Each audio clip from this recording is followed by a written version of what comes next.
감사드립니다.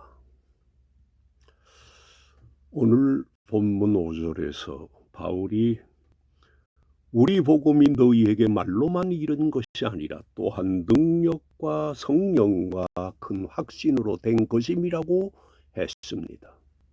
바울의 이 말 속에는 전도의 도구가 있었음을 뜻하는 것입니다. 그래서 이 시간에는 복음 증거의 도구에 대해서 말씀하려고 합니다. 오늘 본문에서 우리 복음이라는 것이 무슨 뜻일까요? 바울은 데살로니가 2장 14절에서도 우리의 복음이라고 했습니다.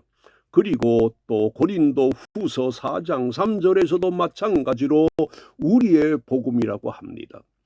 그러면 바울이 말하고 있는 우리의 복음이라는 것이 무슨 의미일까요? 그리고 바울이 이것만 아니고 로마서 2장 16절과 6장 25절에서도 나의 복음이라고 했습니다. 그러면 우리의 복음, 나의 복음이라는 것이 무슨 뜻일까요?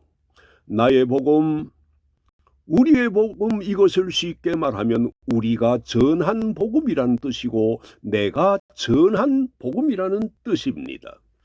따라서 우리가 우리의 복음이라는 말에서 크게 얻게 되는 교훈이 있는데, 우리들도 우리가 믿는 이 복음의 말씀을 다른 사람들에게도 전함으로 우리의 복음, 나의 복음이 되게 해야 합니다.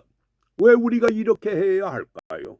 그 이유는 우리들에게 복음을 증거한 사람들이 복음의 말씀을 듣고 자기만 가지고 있지 않고 그 입으로 복음을 우리들에게 증거한 때문입니다. 그러므로 우리들도 이 복음을, 나의 복음, 우리들의 복음이 되게 해야 합니다.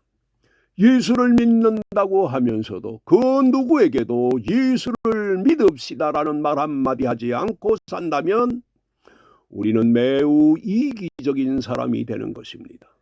어찌됐든 오늘 본문의 우리의 복음은 우리가 전한 복음이라는 뜻이라는 것을 꼭 기억하시기 바랍니다.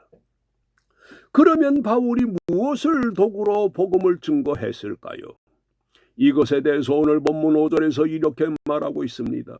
우리 복음이 너희에게 말로만 이른 것이 아니라고 했는데, 이 말의 의미는 바울이 복음을 증거하기 위해 데살로니가로 갔다는 것을 뜻합니다. 이처럼 바울은 복음 전도의 도구로 자기의 몸을 썼던 것입니다.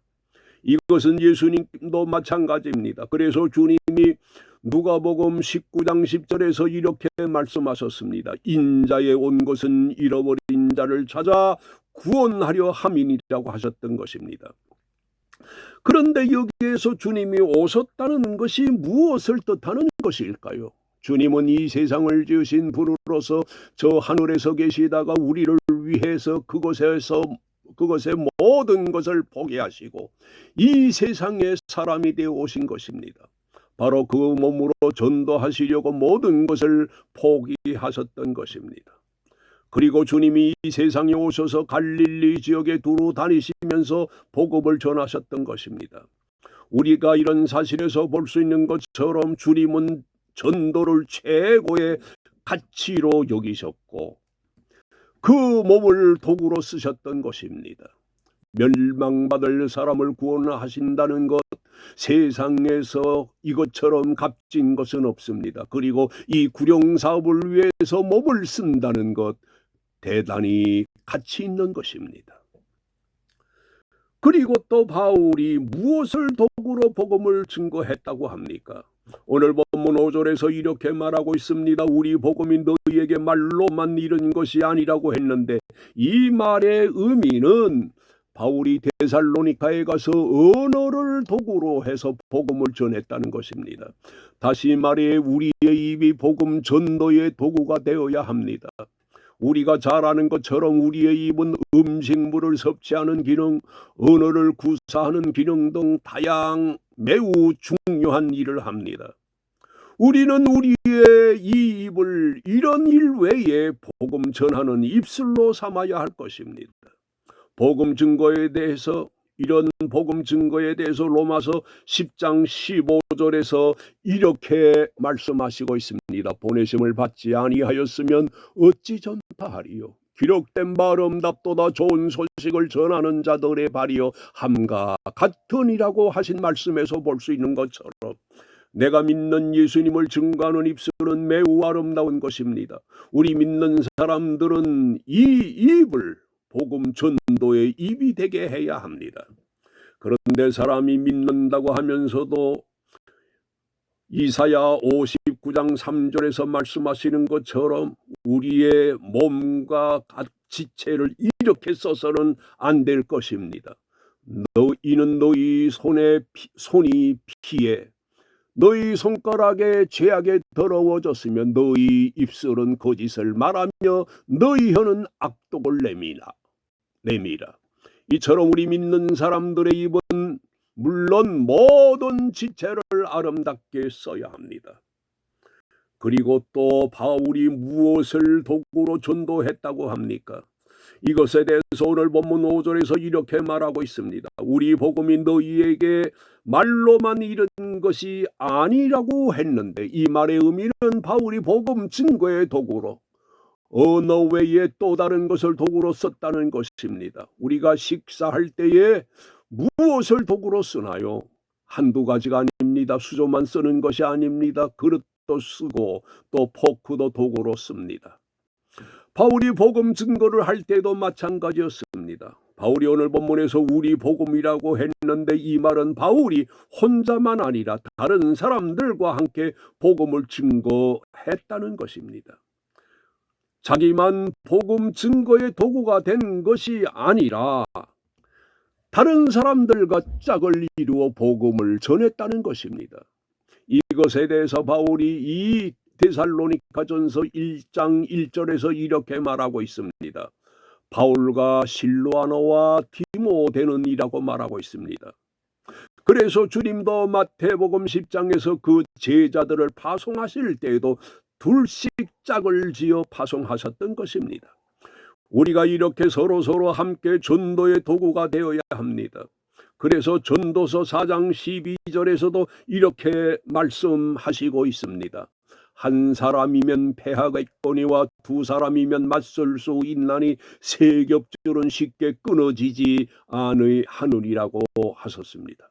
그러므로 우리 성도들은 복음 증거를 위해 서로 힘을 합해 복음 전도의 도구가 되어야 합니다. 그리고 또 무엇을 도구로 복음을 증거했다고 합니까? 이것에 대해서 오늘 본문 5절에서 이렇게 말하고 있습니다. 우리 복음이 너희에게 말로만 이른 것이 아니라 또한 능력과 성령과 큰 확신으로 된 것이라고 했는데 여기에서의 능력은 성령의 능력을 말하는 것입니다. 이처럼 바울은 성령의 능력으로 복음을 전했던 것입니다.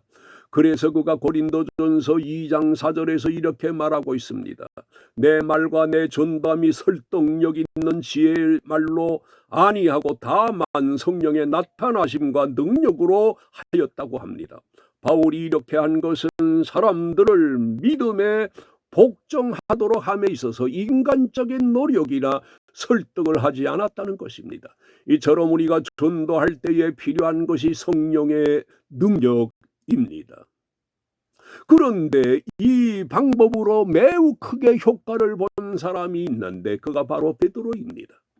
우리가 잘 아는 것처럼 베드로는 많이 배운 사람이 아닙니다. 그럼에도 불구하고 베드로가 사도행전 2장에서 무사람 앞에서 말씀을 증거한 결과에 대해서 이렇게 말씀을 하고 있습니다. 그 말을 받은 사람들은 세례를 받음에 이날의 신도의 수가 3,000이나 더하더라고 말씀하십니다. 사랑하시는 성도 여러분, 믿음의 능력을 가지도록 하십시다.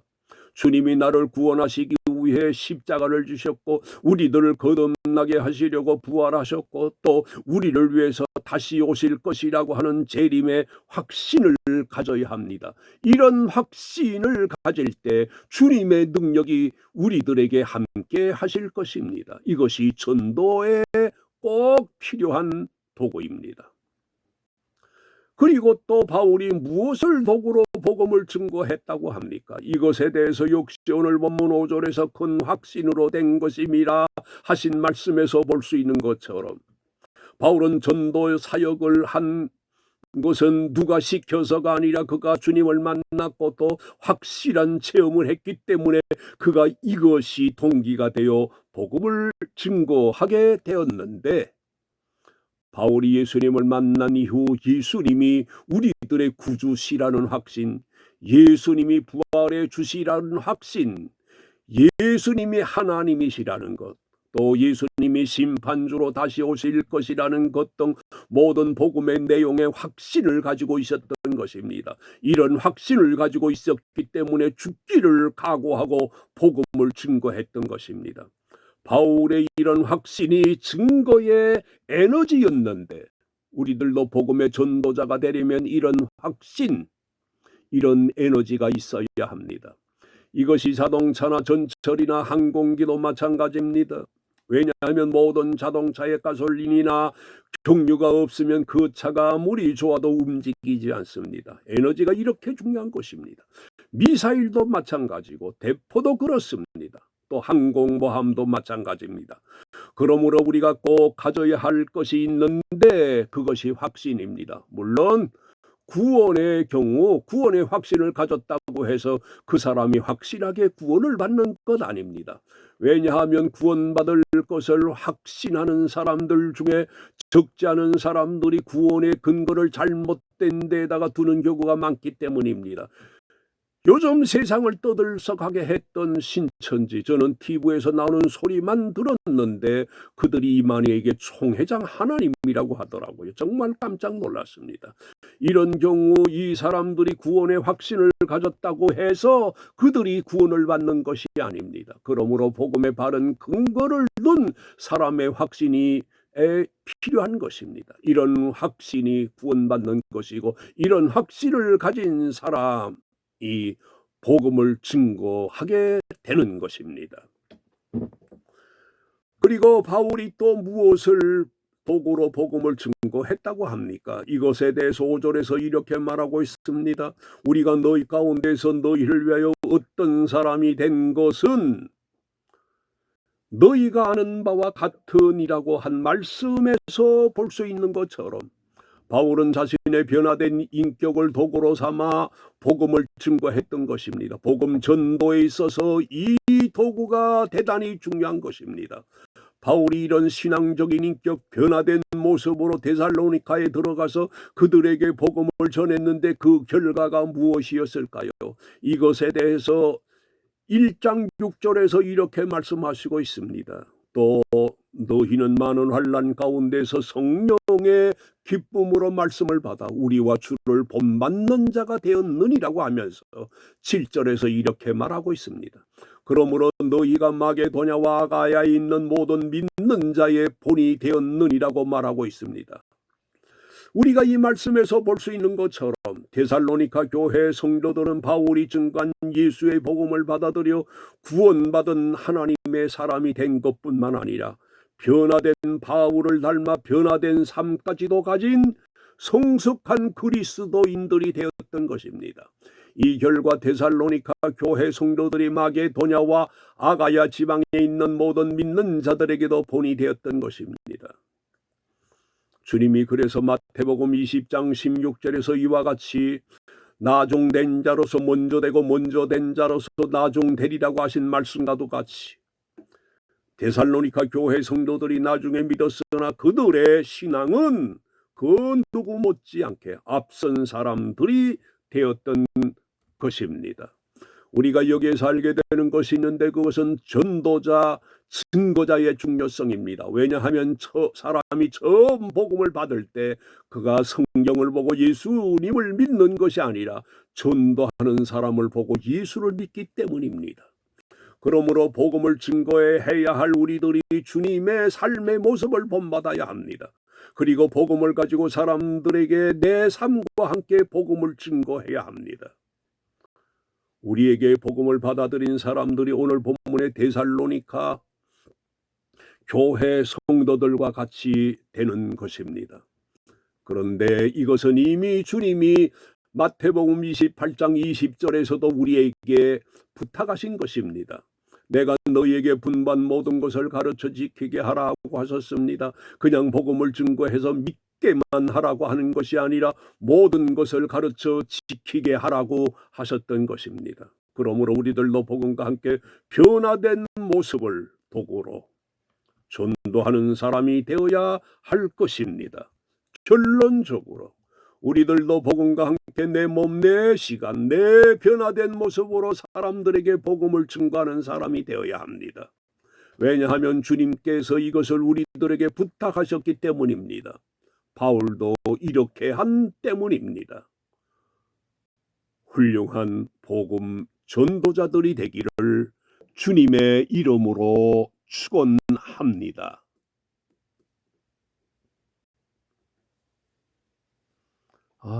이거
감사합니다.